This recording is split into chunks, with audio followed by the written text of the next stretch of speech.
صلي على النبي يا قمرايه في الكومنتات وتعالي نعمل طاجن المكرونه بالسجق التحفه اللي ولادنا بينزلوا يشتروه من المحلات بالغلا والكوى دلوقتي. احنا هنعمل الطواجن بنظافه وبسجق بلدي في قلب البيت، حاجه اقسم بالله احلى من بتاعه المحلات. الطاجن بكام يا زوزو؟ شفت اصغر طاجن قدامكم ده بقى ب 35 جنيه. تطلبيه بقى بالسجق، تطلبيه باللحمه المفرومه، بالفراخ، ايا كان. الطريقه اللي انا عاملاها لكم ديت بتتعمل، هي دي الاساسي بتاعه المكرونه. وتحطي بقى ايا كان عندك. انا النهارده عملته بالسجق، عايزه تعمليه باللحمه المفرومه اعملي، عايزه تعمليه بالفراخ اعملي، حسب امكانياتك واللي عندك. انا هنا حطيت المكرونه نيه، ووزعت السجق ووزعت الصلصه، ورحت راميه المكرونه نيه. نيه يا زوزو؟ اه يا قلب زوزو، المحلات كلها بتعملها كده.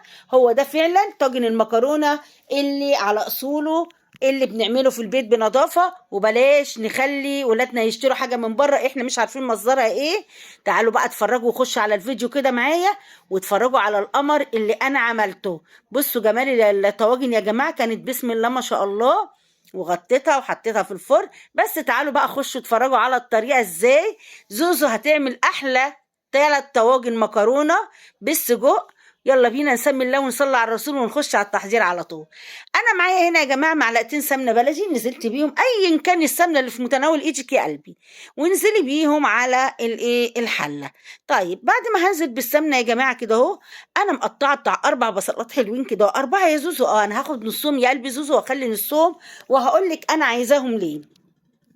هروح مشوحه البصله بتاعتي ديت كده اهو. يلا يا قمرايه، شايفاكي يا اللي قاعده بتتفرجي وعجبك الطواجن، قومي وتشجعي واعملي زي زوزو، مش هتندمي وهتدعي لي دعوه حلوه من قلبي. دي طريقه المحلات اللي بيعملوا بيها طواجن المكرونه بالفراخ، باللحمه، بالسجق. انا بقى النهارده عاملاها بالسجق. واي حاجه عندك فراخ لحمه نفس الطريقه، بس هتغيري اللحمه او الفراخ او السجق. انا شوحت البصلايه يا جماعه، مش هخليها تصفر، انا بس بشوحها تشويح كده تدبل.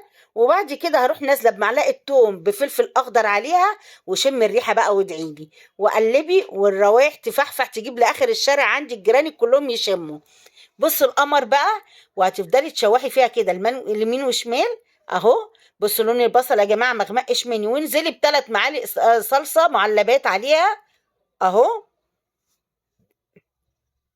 وانزلي تقليب بقى يا باشا فيها.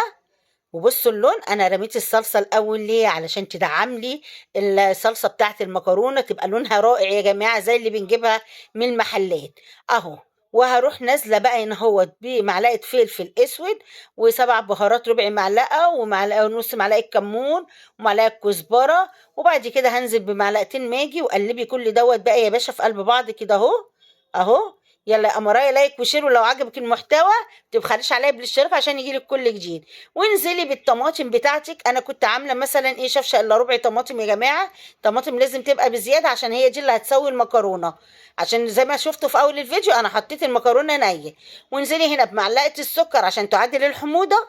وبعد كده هروح نازله بشويه الملح بتوعي بقى، واسيبهم. انا مش عايزاها بقى تتسبك، يعني اول ما نص نص تسويه يا جماعه، ما تخش في تسبيكه اطفي عليها على طول عشان تكمل سواها في قلب الفرن. طيب تعالوا بقى يلا يا قمرايه عشان نعمل السجق. نزلت بالسجق بتاعي هنا هو كده، انزل منه الدهون كله اهو، وشوحيه شمال ويمين. وبعد كده هرجع بقى للصلصه بص عليها، علشان اول ما قلنا هتخش في التسبيكه هنطفي عليها اهو. خلاص كده انا هطفي عليها واسيبها بقى اركنها على جنب.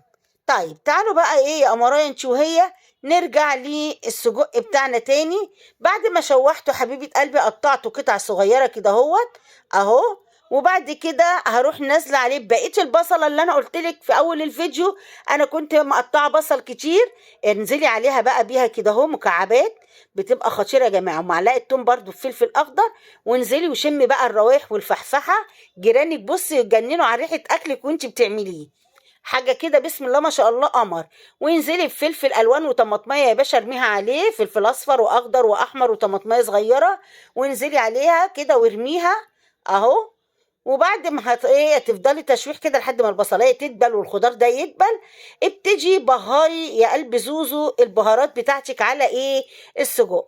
بس نصيحة مني، الأول أحط معلقة صلصة كده ده عامل لون. ما تزوديش في البهارات بتاعة السجق علشان أصلا الراجل بيبقى مبهرها.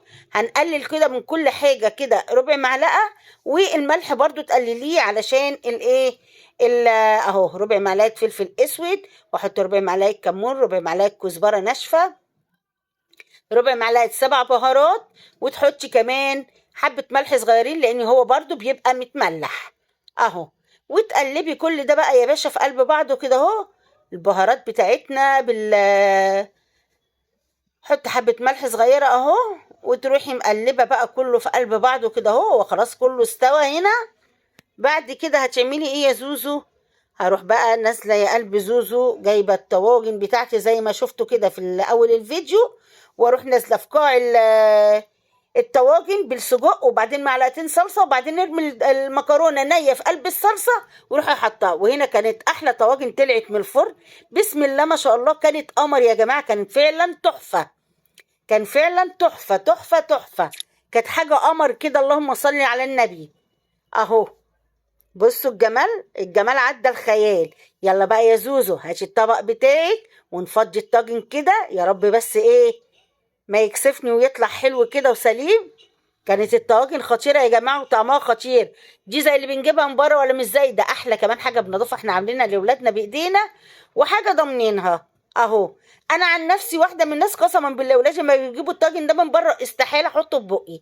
ما احبوش من بره ابدا، انا اعمل حاجه بايدي ابقى ضامناها. واقلب الطبق بقى كده اهو، وانزل بالطاجن اقلبه على الطبق، يا رب بس يطلع سليم. وطبلي يا زوزو عليه بقى علشان ينزل كده والطاجن مولع. يلا اهو.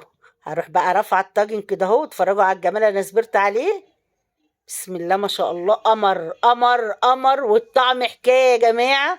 اللهم صل على النبي، اللهم بارك. الف هنا وشفا على اللي كل، والف هنا وشفا على اللي هيعمل على طريق الزوزو وياكل. بجد كان الطاجن حكايه يا جماعه وملوش حل. انا حاولت اسويه هنا بقى شويه بس كان خطير خطير، كان طعمه حلو جدا والمكرونه مستويه. يلا قمرايه لايك وشير. ولو فعلا جديده معانا في قلب القناه فعلي زر الجرس عشان يجيلك من زوزو كل جديد يا قلب زوزو. الفيديو يستاهل. وما تبخليش عليا باللايك، اللايك بيرفع من نسبة المشاهدات حبيبة قلبي انت وهي. بالله عليكم احنا بنتعب في التصوير وفي المونتاج. دعمونا باللايك وبالشير، والسلام عليكم ورحمة الله وبركاته.